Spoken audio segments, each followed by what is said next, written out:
Dream of the Red Chamber, Chapter 34. We're picking up right after Baoyu, the central character, has been brutally punished by his father. Exactly. Because when the privileged, protected center of this universe suffers a major physical trauma, you suddenly see everyone's true colors. We're going to track the reactions of three key women in his life. His nursemaid, Shirin, his cousin Baoyu, and of course his other cousin, Dayu.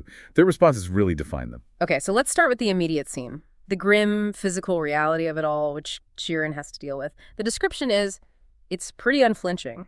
He can barely move without crying out, "Ayo!" And the text tells us his lower body is dark blue and purple with these 4-finger-wide, rigid welts on his legs. I mean, this was a severe beating. Oh, absolutely. This was designed to inflict serious, lasting pain and terror. And Ziran's first reaction tells you everything you need to know about her. She's the practical one. The practical protector, yeah. She's not just wringing her hands. She's immediately worried about a long-term disability, a permanent injury. But then she mixes that terror with this gentle scolding. Right, the classic, "If only you had listened to me." Exactly. Which isn't about blaming him. It's her way of trying to get some control back in a chaotic situation. It's a reassertion of her role as his caregiver. And that pragmatism gets put to the test almost immediately. They hear someone announce that cousin Baoyu is on her way. And Ziran knows there's no way she can get him properly dressed in time. I mean, that would be a huge breach of decorum. So what does she do? She makes a snap decision. She covers him with a thin summer quilt, the Jia Shabe. It's this beautiful little moment of protective instinct. His dignity, his privacy, is more important than anything else right then. And then in comes Baoyu, who, true to form, arrives with a remedy, not just with tears. She's got a medicinal pill, a yuanyao. Her approach is immediately clinical. Grind it with wine, apply it to disperse the bruised heat and stagnation. She's there to solve the problem. But then something interesting happens. She starts to say something sympathetic. Even we feel pain seeing him like this. And then she just stops. Yeah, she cuts herself off, blushes, and goes quiet. So why? I mean, why pull back like that? He's clearly in agony. Because for Baoyu, propriety is everything. It's her deepest instinct. Bringing medicine is her duty as a cousin. That's acceptable. But expressing that kind of raw, intimate emotion, that's crossing a line. So even here, she's being cautious. Unbelievably cautious. She's protecting her reputation for being proper and reserved, even when faced with this level of suffering. It's a masterclass in self-control. And the text says Baoyu is so moved by her contained affection, her embarrassment, that his pain was thrown to the 9th heaven. Which is such a key insight into Baoyu, isn't it? Yeah, let's slow down on that. Is he just feeling comforted, or is he almost enjoying the spectacle of his own suffering reflected in their love for him? I think it's the latter. He sees their reactions, and he finds them observable, admirable, pitiful, and respectable. The pain is almost worth it because it proves how much they care. It validates his entire emotional world. A world that immediately gets more complicated. Ziran starts to explain what caused the beating. Something about Breiming's comments implicating Shupan, Baoyu's brother, and Baoyu, who is in agony, barely conscious. He immediately cuts Ziran off. Right, to defend him. Because he's more worried about upsetting Baoyu or making her suspicious of her own brother than he is about his own pain or even the truth. It's his incredible, detailed care for her feelings. And you can almost see the gears turning in Baoyu's head. Oh, absolutely. Yeah? The source says she recognizes his fine attention, that he's worried about offending someone even while he's the one who's been beaten half to death. But she doesn't see it as a good thing. No. She sees it as political stupidity. She thinks, why don't you put this much effort into your public reputation, into pleasing your father? Then this wouldn't happen. Her mind is entirely strategic. And when she finally does speak, her words are so carefully chosen. Half proper and upright and half relieving suspicion. That's the description, yeah. She basically tells Baoyu, look, this is your own fault for being improper and hanging out with the wrong crowd. Shifting the blame right back onto him and, of course, defending her brother. Of course. She says Yupan isn't malicious, just, careless. That he just speaks the plain truth because he doesn't know any better. It's brilliant, in a way. She's navigating it perfectly. With surgical precision. She shows just enough sympathy, reinforces the lesson his father was trying to teach, and completely clears her family's name, all in one go. But her final move before she leaves might be the most telling. That warning she gives to Shirin. Do not alarm the elders. She's absolutely clear. If word of this gets back to his father, even if he doesn't get punished again right away, Baoyu will suffer the loss down the line. It's almost chilling. Her focus is entirely on the long-term political game. It's all about household stability and social standing, prudence above all else. So that's Bao Chai, the ultimate strategist. Okay, so we've had the practical protector in Jiren and the politically astute cousin in Bao Chai, but now the whole model gets shattered by Dayu. Yeah, once everyone else leaves and Baoyu is alone, the mood just plummets. His pain gets much, much worse. The description is, it's needles and knives burning like fire, and this is where the physical pain starts to merge with his emotional state. It becomes a trigger for his guilt. That's when the visions start. He sees Jiang Yuhan, who's in trouble with a prince because of his association with Baoyu. And then he sees Jin Chan. And that's the big one. Jin Tuan, the maid he insulted, who then committed suicide by jumping into a well. He sees her crying. So this confirms it. The beating isn't just about some social mistake. It's tied directly to the suffering he's caused, especially to the women around him. He can't escape his own conscience. And just then, Dayu arrives. And what an entrance. It's the complete opposite of Bao Chai's, just silent desperation. She's crying so hard she can't make a sound. Her eyes are swollen like peaches. She is just completely overcome. The text has a specific term for it, right? Yes, ki hudu. It means she's literally choked with grief. Her throat is blocked by it.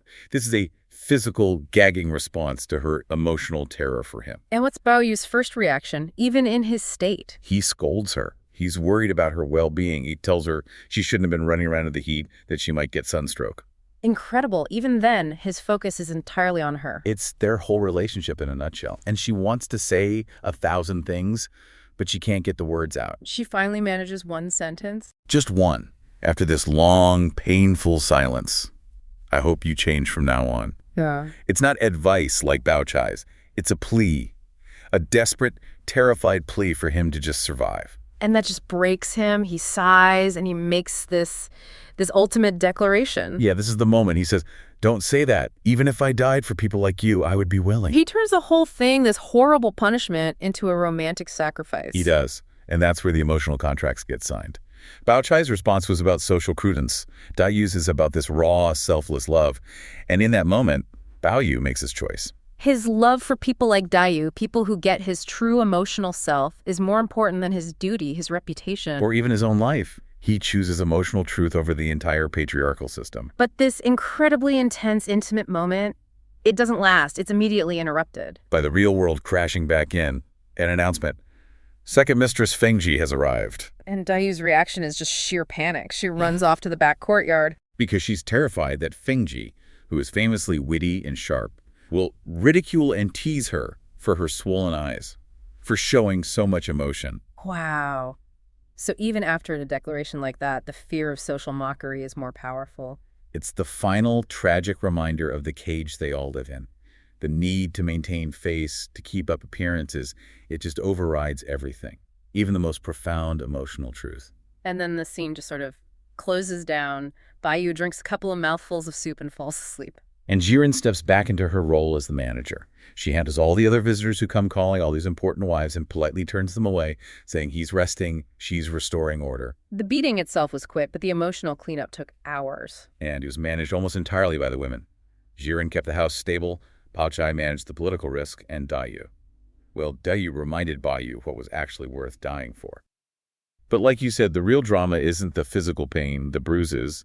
It's the intense strategic conversation that happens right after. Right. Between the mistress of the house, Wang Furen, and Baoyu's most trusted, highest-ranking maid, Jiren. Jiren, despite being in a subordinate position, completely flips this crisis into an opportunity. We want to get at the hidden politics of reputation, the raw anxiety of the powerful. And see how a servant can deploy this supreme, emotional, and strategic intelligence to not just secure her own future, but to actually dictate the path of the entire household. This is really a shortcut to understanding domestic politics at the absolute highest level, where trust, gifts, even a bowl of soup are all strategic currency. Okay, so let's start right there. In the immediate aftermath, Baoyu is recovering, and the mistress, Wang Furen, she summons Jiren. I mean, that's an immediate signal of anxiety, isn't it? Oh, absolutely. The scene opens and Wang Furen is showing this deep internal conflict. She desperately needs information. She needs reassurance from Jiren. But she's also worried about leaving him alone. Exactly. She worries about taking Jiren away from him. She asks who's watching him now, which shows that even in this huge, fully staffed mansion, Jiren's presence is seen as essential to the heir's survival. And Jiren handles that so well. She assures her the other maids are capable, but says she rushed over so nothing would be, misheard or delayed. It's instantaneous and dedicated loyalty. She's making herself indispensable before the real conversation even starts. Right. And this devotion is immediately backed up by her actual care for Baoyu. The sources say that medicine from a cousin, Bao Chai, has already eased the pain, but then the discussion shifts to diet.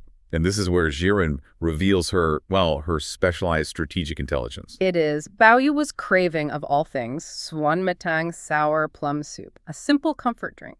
But Jiren refused him. Why would you turn down something so minor for an injured patient?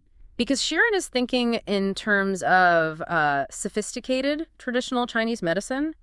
The beating, and this is crucial, the shame that forced Baoyu to suppress his cries of pain.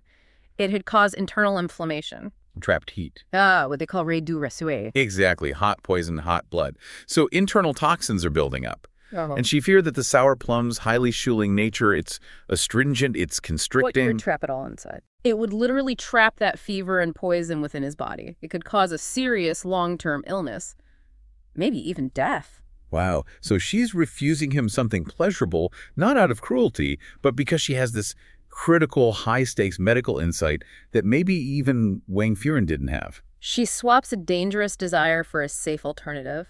He gets sugar-preserved rose syrup instead, even if he complains it's a bit Zuladol, not fragrant enough. She puts his long-term health over his immediate mood. That cements her reputation as the only one who can really manage him. And Wang Furen rewards that. She immediately rewards that specialized care with a very high-value gift. 2 small bottles of highly prized fragrant dews. Let's just stay on this gift for a second, because it's not just perfume, right? It's a statement. The presentation is everything. They're tiny 3-inch glass bottles with silver screw-on caps. One is osmanthus clear dew, the other rose clear dew. But it's the labels, right? The goose yellow paper. That's the key detail. Goose yellow paper, a huangjin, was a color often reserved for high court documents. It just screams rarity. And then Wang Furen says they are jinshangde. Which is the mic drop. So tributary goods. Tributary goods. This means they weren't bought in a shop. They were gifts sent from high officials, maybe even the imperial palace, to the family. They signify proximity to the absolute center of power. So by giving them to Jiren and telling her to only use a tiny bit, she's essentially saying, you are no longer just a talented servant. You are a trusted steward of this family's highest status. that is a remarkable shift in status. And it all came from her showing this indispensable skill. But now they move from his health to the real danger. The political danger. Exactly. This is section 2, decoding the true cause. Wang Furen starts off cautiously, trying to verify rumors. She even suggests her other, more troublesome son, Huan Er, might have started it all. And Jiren gives her the easy public excuse first, that Baoyu was beaten for Bazanzizizi, basically, for monopolizing a male actor. Right, causing the actor's owner to complain to the master. It's a scandal, sure, but it's a manageable one for the elite. But Jiren knows that's not enough. Not enough to secure her future, so she takes this colossal, calculated risk. She completely validates what the master did. She suggests Baoyu needed the beating. Wait, why is that so risky? She's telling the mother that the father was right to nearly beat their only son to death. I mean, that sounds like a betrayal. It is a massive risk, but it pays off instantly because she connects with Wang Furen's deepest, most suppressed anxiety. By agreeing with the master, she's signaling that she is aligned with the long-term moral stability of the family. Not just with the young master's happiness. Exactly. And this is the moment where Wang Furen she breaks. Her composure shatters. It does. She confesses her deepest fear. She agrees Baoyu is spoiled, but she explains why she can't discipline him. She says, I'm nearly 50. Her elder son is already dead. Baoyu is all she has left. He's her only connection to security, to influence in her later years. It's not just about losing a child, it's about losing her entire status. Precisely. She's terrified of alienating the old matriarch who treasures him like a gem, but her own fear is so personal, she admits she spoiled him, Zhongweile, because she's terrified of what happens if he gets hurt or if he pulls away from her. And she cries when she asks that question. That heartbreaking question. Jianglai Winkao Shena, who will I rely on in the future? This confession just transforms the conversation. It's not about managing a scandal anymore. It's about sharing an existential threat.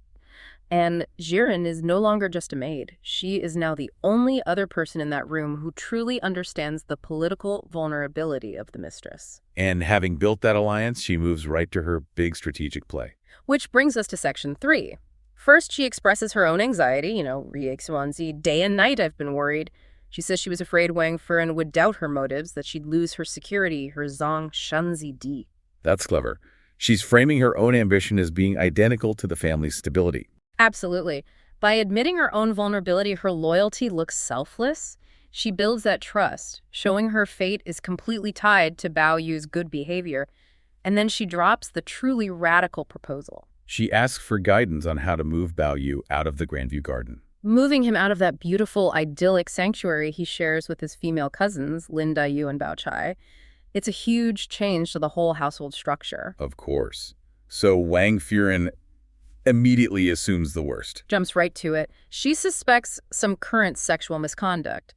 Beiju Nandao has Sheizu Guaya Bucheng. Did Baoyu do something awful with someone? But Xi'un's response is just a masterclass in reframing the issue. It really is. She denies any current problem and immediately pivots the whole issue from scandal management to long-term reputation engineering. She just points out the obvious facts. The plain facts. Baoyu is getting older. The girls are grown up. Even though they're cousins, this constant cohabitation, Ri-Ye-Yushu, Kinzo sitting and sleeping together day and night is just not appropriate. Because of the distinction between males and females, the non-nunzifun. Exactly. And the risk isn't even what's actually happening. The risk is perception. She argues that even if nothing is going on, people who are wu to know, witless, or thoughtless will cause trouble.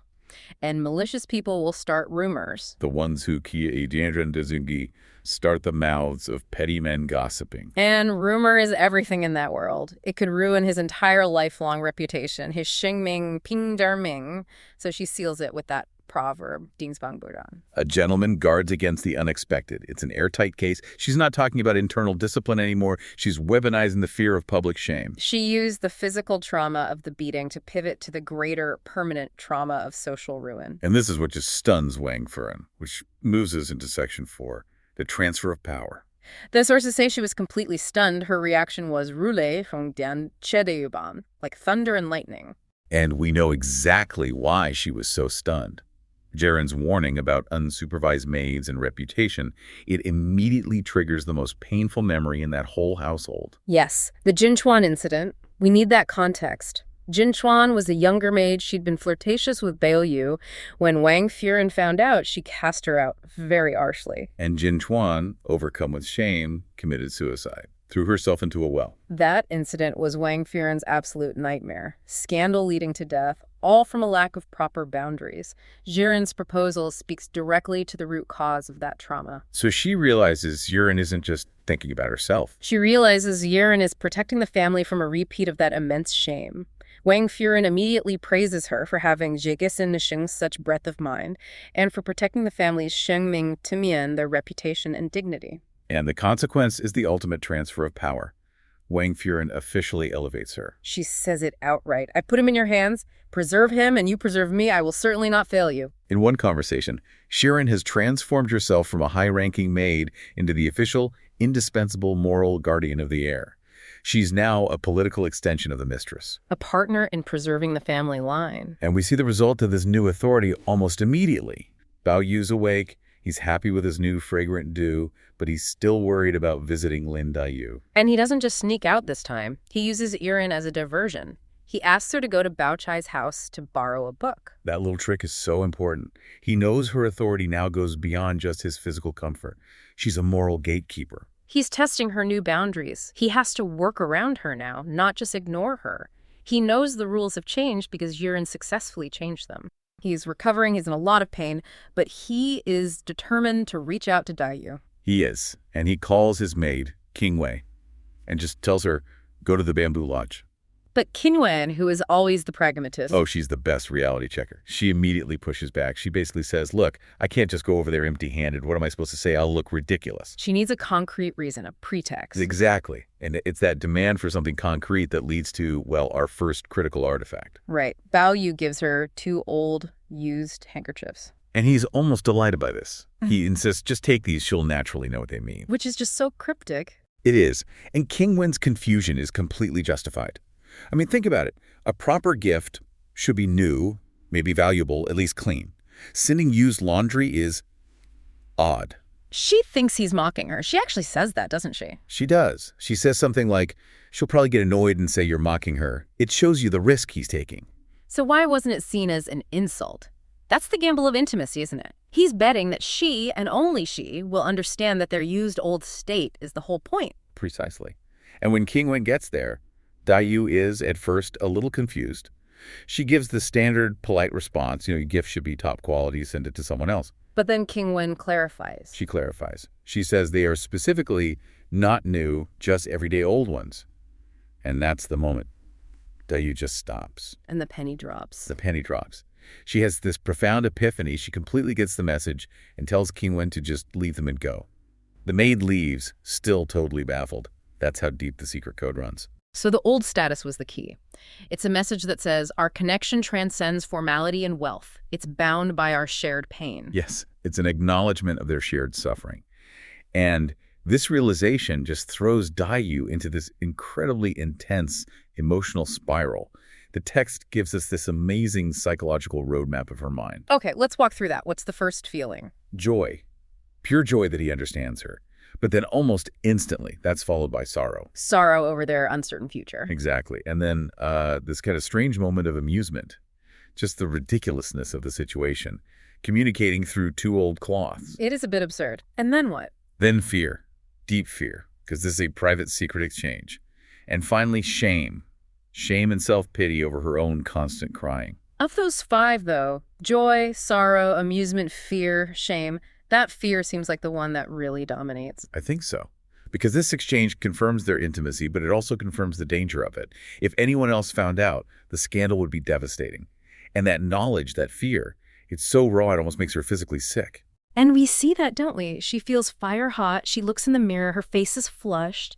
She thinks she looks beautiful, but she fears that, quote, sickness stemmed from this. Her body is literally reacting to the emotional pressure.